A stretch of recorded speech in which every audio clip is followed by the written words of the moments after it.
Back to my channel Puja's lifestyle. I hope তোমরা সবাই খুব ভালো আছো, আমিও আছি মোটামুটি। তো সকালবেলায় প্রথমে সবাইকে জানাই ভেরি গুড মর্নিং।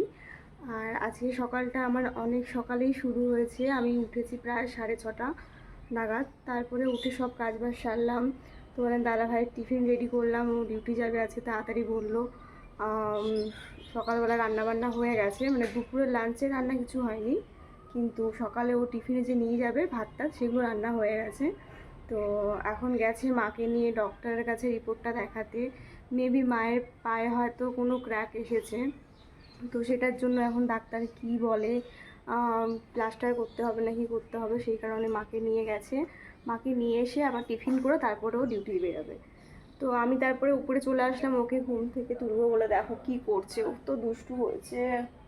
তো ওকে ঘুম থেকে তুলবে বলে ও একা একা উপরে ঘুমাচ্ছিল। আমার ভয়ও লাগে, অনেকবার এসছি দেখতে সকাল থেকে, জানো তো, যদি উঠে যায়, উঠে খাট থেকে পড়ে যায়। তো বালিশ টালিশ দিয়ে গেছিলো ওর পাপা, তারপরে এসে দেখলাম যে না, উঠে চুপচাপ শুয়েছিল। তো এখন ওকে তুললাম, তুলে এখন নিয়ে যাব নিচে, ব্রেকফাস্ট করাবো। ওইদিকে টিফিনটা পরোটাটা করব, আর তরকারিটা করে এসেছি, মানে তরকারি ভাত এগুলো সব রেডি হয়ে গেছে। আর দুপুরে রান্না বাকি আছে এখনো। বাবা দেখো, একটু ফ্রেন্ডে দিয়ে তো বলো হাই ফ্রেন্ড, গুড মর্নিং বলো তো, ভেরি গুড মর্নিং। তো এই হচ্ছে আমার সকালের কাজবাজ। তো চলো এখন থেকে ব্লগটা শুরু করলাম। জানি না কত কি শেয়ার করতে পারবো, যতটা পারবো অবশ্যই তোমার সাথে শেয়ার করব। তো এই যে আমার মাম্মাম, তো ওকে এখন ফ্রেশ করব। তো চলো আজকে ব্লগটা এখন থেকে শুরু করলাম, দেখতে থেকে আশা করি তোমাদের সবার খুব ভালো লাগবে।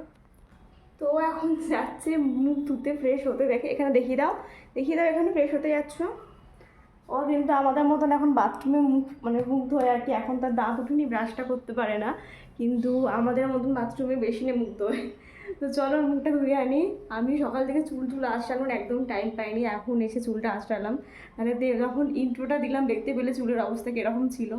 তো চলো ওকে একদম মুখটা ধুয়ে দিই। কী করবে, মুখ ধোবে? আর ওটা ভীষণ মজা পায় এই বাথরুমে মুখ ধুতে। এইদিকে এইদিকে আস।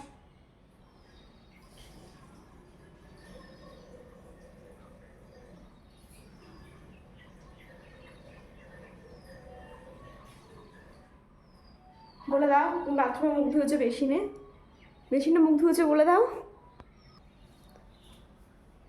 তো মুখটা মুছিয়ে দিই। বাবা পুরো বড় মানুষের মতন। এই যে এই যে এই যে। তো দুপুরে খাওয়া দাওয়ার পরে, লাঞ্চের পরও কিন্তু নিচের বেসিনে মুখ ধোয়। আরও ভীষণ এনজয় করে জিনিসটা দেখি। বেসিনে বাথরুমে নিয়ে গেলে, জল তো প্রচণ্ড ভালোবাসে, জল দেখলেই হয়েছে। আর বেসিনে মুখ ধুতে নিয়ে গেলে তো আরও ভীষণ, মানে লাফালাফি শুরু করে দেয়, এমন একটা ব্যাপার। তো চলো এখন যাই নিচে, ওকে এখন ব্রেকফাস্টটা করাবো নিচে গিয়ে। তারপর আর কি করা যায়, তারপর ব্লগে ফিরছি। আসলাম ব্রেকফাস্ট নিয়ে, এখনও নেক্সট খাবে। এই যে এদিকে তাকাও, তাকাও, বসো বসো বসো বসো বসো বসো। কী খাবে তুমি, নেক্সট খাবে? হ্যাঁ দেখি তো। বাবা বসো বসো, পড়ে যাবে পড়ে যাবে, বসো। তো চলো ওকে ব্রেকফাস্টটা করিয়ে নিই, তারপর আবার দেখা যাক কী দেখানো চাই। দেখো বন্ধুরা, তারপর অনেকটা টাইম কেটে গেছে। তারপর তোমাদের দাদাভাই মাকে নিয়ে চলে এসেছিলো। মায়ের পায়ে প্লাস্টার হয়েছে, তো আমি এখানে টিফিনটা করে দিয়ে দিয়েছিলাম। আর তারপরে দেখো এখানে আমি আজকে রান্না করছিলাম পটল চিংড়ি। তো সেটা রান্নাটা বসিয়ে দিলাম, কারণ তোমাদের দাদাভাই আবার লাঞ্চ করে কাজে যাবে। তো এখন তো ইভিনিংয়ে যাই, তোমরা জানো। তো পটল চিংড়ি করার পর আমি এখানে ডিমের ঝালটা বসিয়ে দিয়েছিলাম। আজকে এই দুটো রেসিপি করব, বেশি কিছু করব না, কারণ আমার কাছে খুবই টাইমের অভাব এখন। তো যাই হোক, দেখো এটা হচ্ছে আমার পটল চিংড়ি, যেটা দেখতে এরকম হয়েছিল। আর এটা হচ্ছে ডিমের ঝাল। তো এটা করে এখন কাজবাজ সেরে চলে যাব ওপরে স্নান করতে। আজকে আবার বৃহস্পতিবার পুজো দিতে হবে, তার আগে যে কাজবাজগুলো আছে সেগুলো সেরে নেবো। আর এদিকে দেখো তোমার দাদাভাই রেডি হয়ে গেছে কাজে যাওয়ার জন্য। ও লাঞ্চও হয়ে গেছে, স্নান টান হয়ে গেছে। আর আজকে তো মাম্মামকে তোমাদের দাদাভাই ঘুম পাড়িয়ে দিল, তো এখন বেরিয়ে যাচ্ছে। তাই এখন তোমাদের দাদাভাইকে সিউ করতে চলে আসলাম। আর আজকে আমার মা, বোন এরাও আসছে, তো ওরা আসলে তোমাদের সাথে অবশ্যই দেখা করাবো। ওদের আসতে হয়তো একটু বেলা হবে। তো চলো তোমাদের সাথে আবার পরে দেখা হচ্ছে। সেরে চলে আসলাম উপরে। তোমাদের দাদাভাই ডিউটি বেরিয়ে গেল। তোমাদের দাদাভাই মামামকে খাইয়ে ও ঘুম পাড়িয়ে দিয়েছিল। আর এখন তো ভাবছিলাম যে মায়ের পাটা হয়তো ফ্র্যাকচার হয়েছে, সেটাই হয়েছে। আর ওই জন্য মাকে তোমাদের দাদাভাই নিয়ে গেছিলো। মায়ের পাটা একটু চিড় খেয়েছে, যার জন্য এখন পুরো 1 মাস রেস্টে থাকতে বলেছে, পায়ে প্লাস্টার করে দিয়েছে। গোড়ালি জায়গাটা। তোমাদেরকে পরে যদি সুযোগ হয় অবশ্যই দেখাবো। আর তার জন্য সব কিছু আমাকেই করতে হচ্ছে সকাল থেকে উঠে। তো তোমার সাথে সব কিছু শেয়ার করতে পারছি না, আমি কাজ বাজ দেখতেই পাচ্ছ। আগে অনেক টাইম থাকতো, এখন সেরকম টাইমই নেই। আর তার জন্য আর কি বলবো, তো হয় না অনেকে সবসময় সবার কপালে হয় না। তো যাই হোক, আমি কাজের জন্য বলছি না, কারণ মা এমনই একটা মানুষ, সে সারাক্ষণ আমি মানে আমার 4 বছর বিয়ে হয়েছে, 4 বছর আমি এসে থেকে দেখছি মাকে সারাক্ষণ দৌড়াদৌড়ি করে কাজবাজ করে, ছোটাছুটি করে। কখনো মাকে এরকম বসে থাকতে আমি দেখিনি, সেটা আমার ভীষণই খারাপ লাগছে। আমার কাজের জন্য না, আমি হয়তো দিনে 5টা কাজ করলে আর 5টা কাজ আমার বেড়েছে, তাতে আমার কোনো দুঃখ নেই।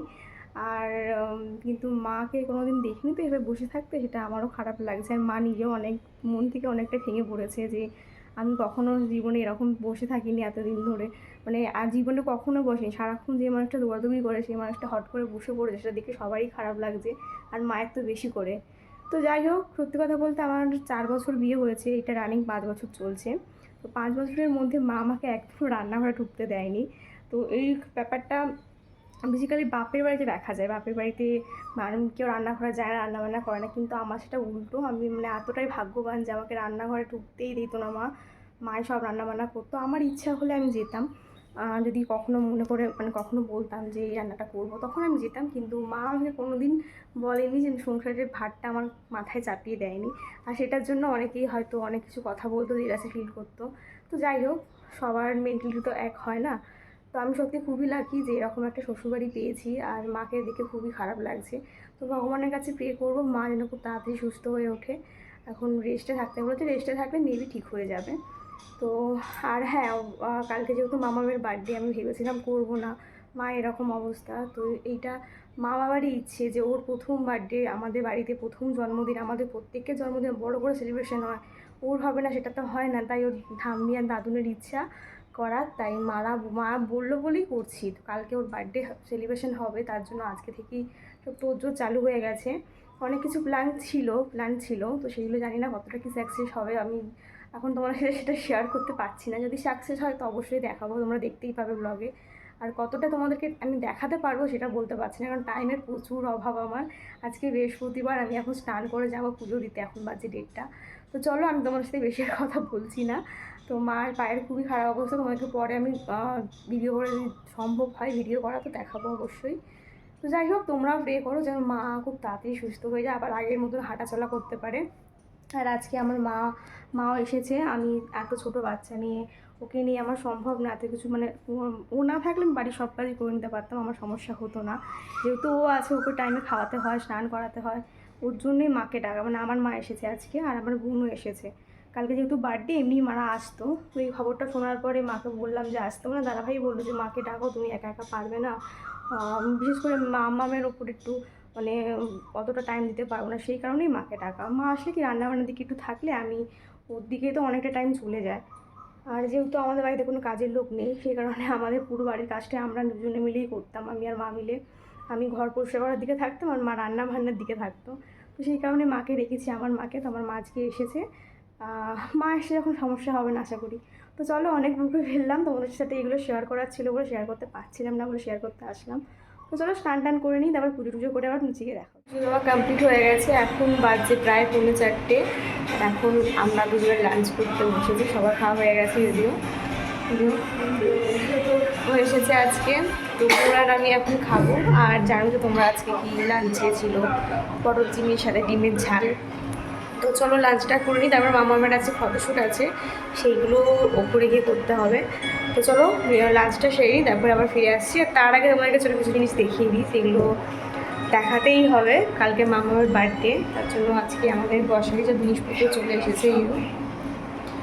তো চলো দেখি তারপর খেতে। এই যে এর মধ্যে সব জিনিসপত্র আছে, দেখো মশলাপাতি। এটার মধ্যে কি, এটার মধ্যে পাঁপড় দিয়েছে, এটার সস আছে, মশলাপাতি যা যা লাগবে আর কি। এর মধ্যে সবজি আছে, এই যে ঘি, কালকে যেহেতু ফ্রাইড রাইস হবে তার জন্য ঘি, আর তার জন্য এই যে চাল। তো এইগুলো কালকের জোগাড়। চলো বাসনপত্র এসছে সেটাও দেখাই। দেখো এই বাসনগুলো এসছে, এইগুলোতে কালকে রান্না বান্না হবে। এই যে ওভেন। তো এই ছিল মামুনের বার্থডে সব গোছান গাছান, এখনও কিছু হয়নি, কালকে সব শুরু হবে। আর রাত্রিবেলা সন্ধ্যেবেলা কেকটা বানাবো ভাবছি, এখন জানি না কতটা কি করতে পারবো, প্ল্যান তো আছে অনেক কিছু করার। তো চলো লাঞ্চটা করে নিই, তারপরে আবার উপরে গিয়ে দেখা হচ্ছে। তো আমরা চলে এসেছি এখন ওপরে মাম্মামের ফটোশ্যুট করবো বলে 12 মান্থের। তো এতদিনের সব ফটোশ্যুট আজকে শেষ, মানে 1 ইয়ার হয়ে গেল। তো এরপর থেকে প্রতি মাসে মাসে আর ফটোশ্যুটটা হবে না। তো সেটার জন্য মনটা একটু খারাপ লাগছে, প্রতি মাসে মাসে মাথা থেকে বার করে কী ফটোশ্যুট করব, কী থিম করব, সবটাই ভেবে চিনতে অনেক দিন ধরে ভাবতাম কি করব না করবো, তো সেটা আজকে শেষ হয়ে যাচ্ছে, তার জন্য একটু মনটাও খারাপ লাগছে। তো যাই হোক, চলো তোমাদেরকে দেখাই আজকে ফটোশ্যুটটা কী নিয়ে করছি। এই দেখো, এগুলো আমরা হাতে বানিয়েছি, এটা আমি হাতে বানিয়েছি, লেখাগুলো কিন্তু মিমি এসে লিখে দিয়েছে। এটা আমি হাতে বানিয়েছি, এটাও হাতে বানিয়েছি। তো আশা করি দেখে বুঝতে পারছো কি থিম হতে চলেছে, মুভি টাইপের একটা কিছু থিম হবে। আর যে মডেল সে ওখানে বদমাশি করে যাচ্ছে। বদমাশি করছো? ওইখানে সে বদমাশি করে যাচ্ছে, কী করবো জানি না। এবারে ফটোশ্যুটে এটাই লাস্ট ফটোশ্যুট। আর এখন তো ফটোশ্যুট করতে গেলে আমার মাথা হ্যাং করে দেয়, চারিদিকে এলোমেলো করে, যাই হোক একটা বাজে ব্যাপার করে। তো চলো এগুলো এখন সাজাবো, সাজানোর পরে তোমাদেরকে দেখাবো অবশ্যই কী গেটআপ আসছে। ওহো, পপকর্নটা দেখিয়ে দিই, যেটা ছাড়াই ফটোশ্যুটটা একদমই ইনকমপ্লিট। তো চলো এটা করে নিই, গেটআপটা রেডি করে নিই, তারপর আবার ফিরে আসছি। তো দেখো বন্ধুরা, থিমটা রেডি করবো বলে একেবারে আমি চলে আসলাম। আর এই শাড়িটা কিন্তু আমার বোন নিয়ে এসেছিলো বাড়ি থেকে, কারণ আমার কাছে না এরকম মানে কোনো প্রিন্ট ছাড়া শাড়ি ছিল না, তাই ওকে নিয়ে আসতে বলেছিলাম। তো আমি এখন লেগে পড়লাম এই থিমটা বানাবো বলে। আর এতদিন ধরে মামামের ফটোশ্যুট করছিলাম, আর সত্যি মনটা খুব খারাপ লাগছিল যে প্রতি মাসে মাসে ফটোশ্যুট করতাম, আর সেটা হবে না, 1 ইয়ার হয়ে গেল। তো আমার মেয়েটা যে চোখের সামনে দিয়ে কীভাবে বড় হয়ে গেল বুঝতেই পারলাম না। তো যাই হোক, দেখো আমি এখন যেগুলো রেডি করেছিলাম সেগুলো এখন এখানে সব গুছিয়ে নিচ্ছি। আর তারপরে পুরো গেটআপটা রেডি হয়ে গেলে তোমাদের তো অবশ্যই দেখাবো, তোমরা কিন্তু অবশ্যই বলো। আর এই কাগজের এইগুলো কিন্তু আমি হাতে কেটে কেটে বানিয়েছি, তারপরে আমার বোন এসে এগুলো পেন্ট করে দিয়েছে। তো কেমন লাগবে থিমটা অবশ্যই বলো। আর এই থিমটা করার পিছনে কিন্তু একটাই উদ্দেশ্য, মামামের যে এই পুরো মাস ধরে শুটিং হলো সেটারই আজকে সমাপ্ত, তো সেইটাই জন্য এই থিমটা করা। তো দেখো এখন আমি পপকর্নগুলো নিয়ে চলে আসলাম, যেহেতু শুটিং শেষ হয়েছে, মানে মুভির যেহেতু রিলেটেড জিনিসটা করতে চেয়েছি, সেই কারণে পপকর্নটা ছাড়া তো হবেই না। তো যাই হোক, দেখো এখন আমি পপকর্নটা দিয়ে ও 12 মান্থটা লিখবো, আর সেটাই এখন করছি। আর ওদিকে মানু মানে আমার বোন ল্যাপটপে একটা কি করছিল, ওকে কি একটা কাজ দিয়েছিলাম, তো সেটাই করছিল। তো ল্যাপটপটা তো আমার দাদা দিয়েছে, সেটা কাজেই লাগে না। তো চলো চিন্তা করুন, আবার ফিরে আসছি। দেখো ফাইনালি কিন্তু আমার থিম একেবারে রেডি। কেমন লাগছে আজকের থিমটা অবশ্যই কমেন্টে জানিও। তো তারপরে চলে আসলাম আজকের মডেলকে নিয়ে। আর মডেলকে কেমন লাগছে সেটা জানাতেও কেউ ভুলো না। দেখো মডেল তো পায়ের ওপর পা দিয়ে কত রং করে তারপরে ফটোশুট করে চলে গেছিলাম নিচে। আর নিচে এসে দেখি মাম্মামের ঠাম্মি দেখো কি অবস্থা। আমার মা আমগুলো কেটে দিয়েছে আর মা চাটনিটা করেছে, মানে তার মন কিছুতেই মানছে না, যেহেতু নাতনির বার্থডে বলে কথা।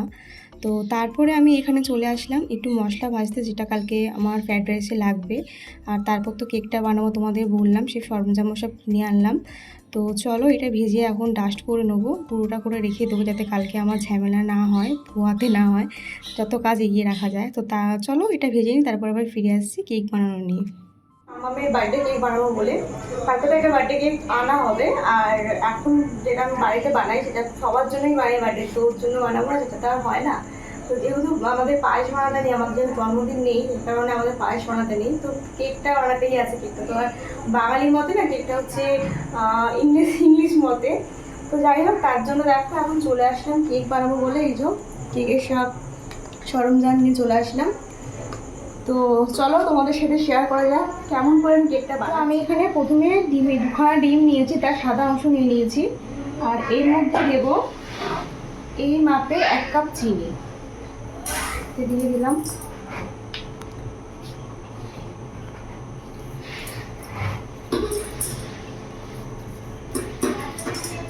তো এটা দিয়ে ভালো করে এটাকে ফাটাতে থাকবে।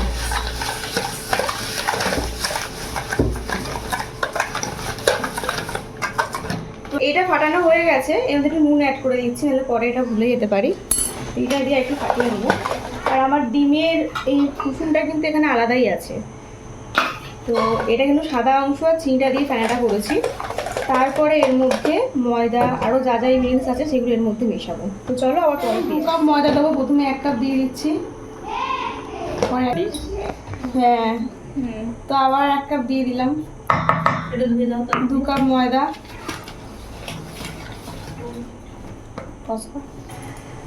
তো এবার দিয়ে দিচ্ছি ভ্যানিলা। এটা ছাড়া কেকটা কিন্তু মানে ফ্লেভারটা ভালো আসবে না, ভ্যানিলা ছাড়া। এটা দেবো, এটা তোমরা সব দোকানেই পেয়ে যাবে কাছাকাছি। ওটা সিল করা আছে।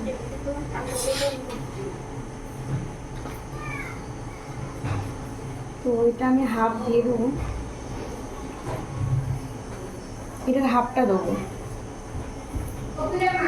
মানে এটা একটা মিলিয়ে 2খানা কেক বানানো যায়। এটা সেন্টটা খুবই সুন্দর। তো এটা দিয়ে দিলাম, দিয়ে এটাকে ভালো করে ব্লেন্ড করে নেবো।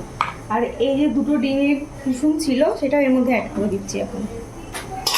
দিয়ে এটাকে ভালো করে ব্লেন্ড করে নিই, তারপর তুমি অসম্পূর্ণ, এটা হচ্ছে বেকিং পাউডার। এটা না দিলে কেকটা ফুলবেই না। তো এটা আমি এখন 1 টিস্পুন বড় চামচের 1 চামচ দেবো এর মধ্যে। আর আমি এর মধ্যে কিন্তু সব ড্রাই ফ্রুটসগুলো দিয়ে দিয়েছি।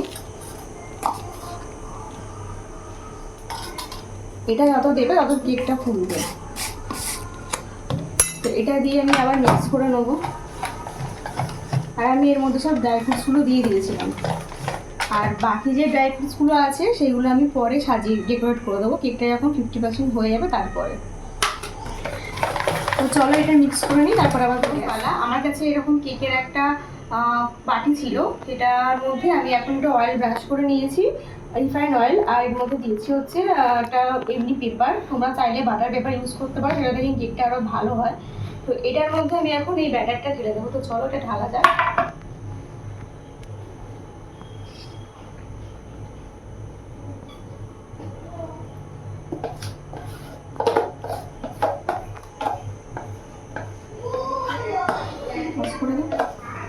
দেখো আমি তো এর মধ্যে ব্যাটারটা ঢেলে দিলাম। এবার কেকটাকে আমি বেকিংয়ের জন্য বসিয়ে দেবো। আর আমি কেকটা কিন্তু একটা গামলার মধ্যে করছি, তোমরা চাইলে প্রেশার কুকারেও করতে পারো। তো এটা বসিয়ে দিচ্ছি। আর আমি কিন্তু কেকটা আজকে দেখাবো না, যেহেতু মামামের বার্থডে কালকে, আমি কালকে তোমাদের সাথে কেকটা শেয়ার করব। তো চলো আজকের ব্লগটা আমি এখানেই শেষ করছি। দেখা হচ্ছে তোমাদের সাথে নেক্সট ব্লগে। নেক্সট ব্লগ কিন্তু মামামের বার্থডে স্পেশাল ব্লগ আসছে, যতটা পারবো তোমাদের সাথে শেয়ার করব। তো এটা এখন ঢেকে দিচ্ছি, তোমরা নেক্সট ব্লগে বার্থডে কেকটা অবশ্যই দেখতে পারবো। তো চলো টাটা বাবাই, আজকের মতন এইটুকুই, দেখা হচ্ছে নেক্সট ব্লগে।